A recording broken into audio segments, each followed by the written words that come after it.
Okay, so hello guys. So for today's video, meron akong gustong i-share sa inyo na opportunity na hindi nyo dapat ma-miss. Kasi dito sa Amazon, pwede pala tayong kumita ng passive income online at pwede rin tayong magkaroon ng sarili nating business na kung saan you will be able to sell mga printable products just like this one. Ayan, mga notebooks, books, planners, list, just like this.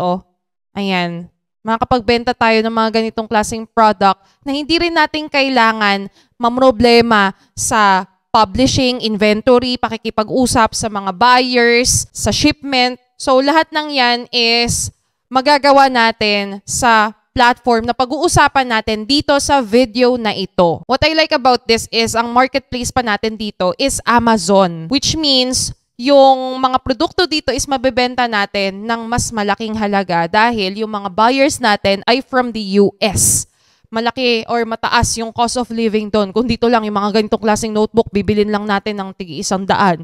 Doon, may babenta natin ng 300 pesos kung i-convert mo sa Philippine peso itong $7. Diba? Bongga. Kaya ngayon, pag-usapan na natin, paano ba magiging posible yung mga ganitong klaseng opportunity, alright?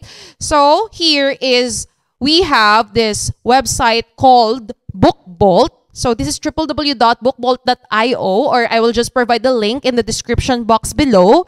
So dito is you will be able to create your own printable products. It can be just like this, mga iba't ibang klaseng produkto na pwede nating magawa dito.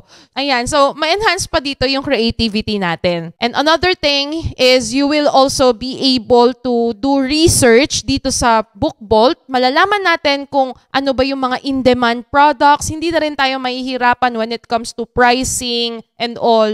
So yon. Kaya naman, right now, is mag-proceed na tayo sa ating dashboard dito sa BookBolt. Gagawa kayo ng sarili ninyong account para dito nasa-save na rin yung mga products na ginagawa po ninyo. Okay? So, nandito tayo ngayon sa ating dashboard and dito is mayroon silang dalawang menu like research and create. So, bago kayo mag-create, syempre mag-research muna tayo kung ano ba yung magandang product na i-sell, kung ano ba yung in-demand, kung magkano ba yung dapat na presyohan doon sa specific product na gagawin natin. Okay? So, by the way, ito hindi digital product lang yung kine-create natin. Totoong produkto na magagamit ng ating buyer. So by the way meron pala silang mga tutorials na available dito sa kanilang research. Just in case that you want, in-depth tutorial or more detailed tutorial sa specific topic na kailangan ninyong malaman. So ngayon guys, is mag-proceed tayo dito sa products sa ating menu. And dito guys is you will be able to search for keywords, Just in case that you already have a product in your mind, kung ano ba yung ibebenta ninyo, pwede nyo i-research yung keywords niya dito at malalaman ninyo kung in demand ba siya, mabenta ba siya, marami bang kakompetensya, ganun. So dito sa category, you will be able to research ng mga notebook, journal, calendar, planner, ganyan. So ngayon guys, ang produkto kasi na nasa isip ko is something na mapapakinabangan talaga ng mga tao, which is mga listahan. So I will proceed with the keyword my list under notebook. Syempre, di ba? Saan mo ba nilalagay yung mga list? Di ba sa notebook? Ganon. So ito, my list. Total results are 100. And of course, yung lowest price dito is around $3 and yung highest price is $25. So, dito pa lang is nagkakaroon na kayo ng idea kung magkano ba yung product na ipapublish nyo. So, depende syempre. Meron kasing mga produkto na naka-paperback, hardbound, colored yung contents inside. So, depende yun, guys. And yung average price naman is around $7. So, ito yung mga iba't ibang example, ng mga products under this keyword and under this category. So, ayan, ang ganda nito. Ito yung isa sa mga parang nag-caught ng attention ko, yung ganito, my list of things I was right about. Parang mga minimalist lang. Di ba yun yung mga uso ngayon, mga minimalist style? Ayan, so ayan, my list of bodies buried in the woods. Grabe naman to. Pero tingnan nyo naman, estimate sales, 100 plus. So, dito, estimate sales, 249. So, imagine, you will be able to sell this for $7. $7 multiply mo sa 249 sales. Sige nga. $7 multiplied by 249. O, let's say yan yung sales mo. 1,743. Diba? O, convert mo pa kunyari sa Philippine peso. Yung bentahe ngayon ng Philippine peso, let's say 56 pesos. O, diba guys? Ito yung pwede natin kitain passively. 97,608. So, i-convert mo yan. Diba? Yung ganitong klaseng sales. Kakatuwa. Passive income is you will be able to do that as well. So, pwede rin kayo mag-explore pa ng iba't ibang design. Ayan, stuff my wife wants me to do. So, ito yung mga in demand. So, dito rin sa sides, sa kanan, may kita natin yung mga iba't iba pang keywords na in demand. Like, marami siyang result, like 2,000 plus. Today is a good timing din na gumawa ng 2025 journal. 'Di ba? Just in case lang, binigyan ko lang kayo ng idea just in case na gusto niyo gumawa ng ganung klaseng produkto, 'di ba? Mga journal, mga planners, usong-uso ngayon 'yan. Lalong-lalo na pabungad na ang 2025, 'di ba? So, dito sa research, product research ni BookBolt is wala na kayong poproblemahin pa. Naka-provide na lahat yung mga information na kailangan ninyong malaman bago kayo mag-create ng product. Siyempre, pag nagbi-business kayo, di ba, yung ibang mga businessman, nagsusurvey yung mga yan. Aalamin nila kung sino yung mga kakompetensya nila, ano ba yung gusto ng taong bayan. So, ganun din yun dito. Sa BookBolt is magagawa rin natin yan. Okay, so just in case that you already have done your research and you're interested na to do or to create your product, mag-proceed na tayo dito sa drop down and then create. Okay, so dito is meron silang BookBolt Studio. Dito muna tayo magpo-proceed. Okay, so nandito na tayo ngayon sa ating BookBolt Studio. And a while ago, I was just doing an experiment. Kaya meron tayo ditong naka-prepare na, no? And just in case that you would like to create a new project, punta lang tayo dito sa project. And then new project. So here, you have to choose kung ano bang klaseng materials, no? Yung notebook po natin. Here we have paperback and hardcover, ayan. So, pili lang kayo dyan. Siyempre, mas gusto natin sa una yung mas affordable. Kaya, paperback lang tayo. So, I have already provided the title nga pala sa ating project, which is My Shopping Wish List this 2025. So, maganda siya kasi napapanahon. In case na, ano ba yung mga gusto mong mabili within this year? Parang ganun siya. Of course, ito yung standard size, 6 by 9 inches. And, ano ba yung contents, no? Black and white interior with white paper back, cream paper, colored. Siyempre, gusto natin din yung mas pangmasa, mas affordable. Black and white interior with white paper. Okay, so for page count, we have here 100. And once everything's okay, you can create project. So ito na yung project natin, no? And dito, makikita natin sa side yung mga pages from cover up to page 100. Ayan, mapapersonalize natin yan, no? So, dito muna tayo syempre sa cover. Here, you will see the template provided. Kung ano ba yung mga kailangan nating bigyan ng space. And dito, guys, makikita yung barcode kung saan kailangan hindi tayo maglagay ng design dyan kasi matatakpan, di ba? Right now is mag-design na tayo ng cover page natin. Uso kasi ngayon, no, yung mga minimalist, just like this one. Parang mas interesting siya. So just in case that you want to use third-party editors, it's all possible. Pwedeng-pwede naman yan. Tapos i-attach mo lang siya dito sa cover. Siguro gagawa tayo ng ibang tutorial nun sa ibang video po natin. Okay, so ngayon is, ang gawin natin, pili tayo kung anong mga magandang kulay. So for me, magandang kulay is gray. Tapos, i-hide natin yung template. So, hide cover template. O, ayun. Alam naman natin na yung iiwasan natin dito maglagay ng design. So, hindi naman tayo maglalagay talaga ng design kasi, di ba, minimalist design lang siya. So, dito is may kita pa rin natin yung mga margin. Kung saan hindi dapat tayo lalagpas sa margin lines na yan. And ito yung spine. Pwede nyo rin designan yung spine, ha? So, ngayon, ang gagawin ko is maglalagay lang ako ng text. Heading. Ayan. Pili tayo ng magandang font. Let's choose this one. Ayan, okay. Okay, so ayan. Isentro na lang natin siya. Ang ganda, may guidelines naman eh. Pwede niyong i-edit pa, no? Yung position ng text. May effects din pala tayo rito. Ayun, no? May mga ganyan-ganyan din pala. Tapos kung gusto nyo maglagay din ng spine, pwede. Square. Ayan. Color niya would be white.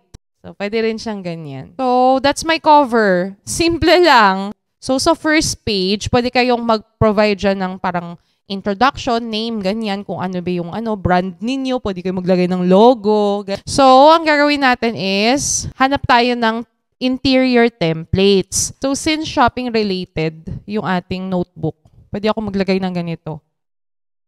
Papalitan ko to, gagawin kong wish list. So, first page yan. Diba? Ganyan, no? Pwede nyong gawin yan. So, since related to sa finance, pwede tayo maglagay ng expense tracker. Ayan, select first half na lang. Pwedeng ganyan, expense tracker.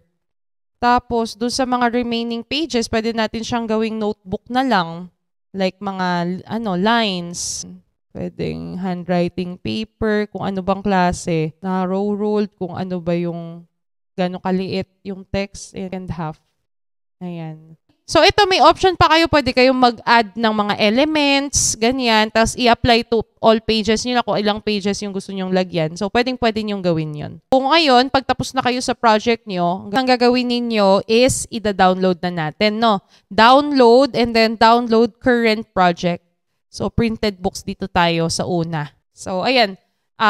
Dina-download na niya yung 101 pages po natin, including the cover page, no, ng ating notebook. Ito yung hitsura ng ng cover, 'di ba?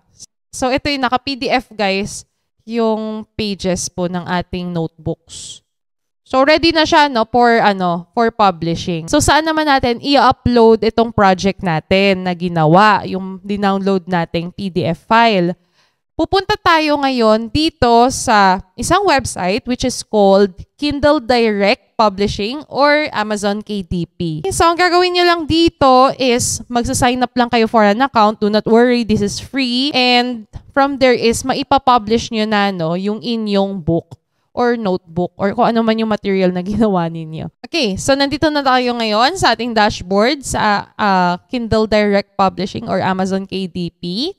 Ang gagawin natin is magka-create na tayo. Okay, create. So, pipili tayo. Kindle ebook, paperback, series page, so paperback. Pipiliin natin. Paperback details. So, dito na. Lalabas yung ating title, mga keywords. Ilalagay nyo na yan lahat dyan. Book title, gawin natin 2025. Yan. Subtitle, optional lang naman. Hindi na natin kailangang ilagyan.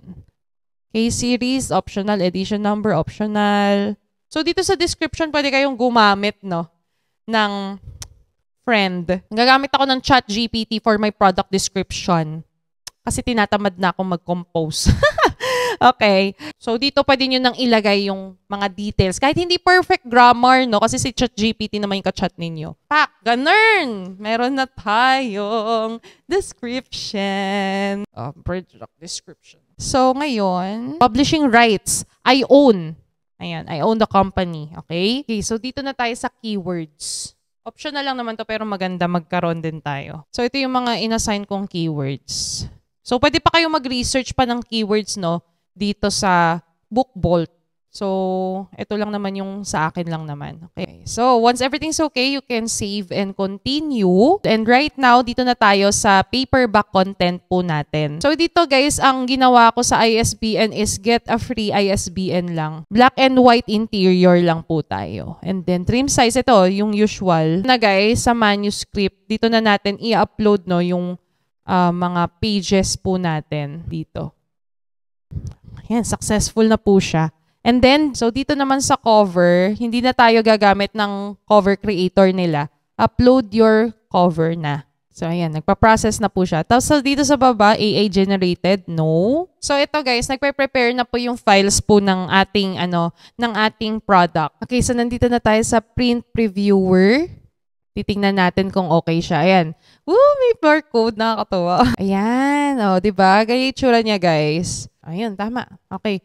So, once everything's okay, double check ninyo, and then, approve po natin.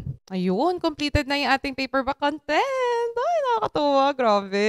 Okay, ito na yung printing cost, ng ating product na ginawa.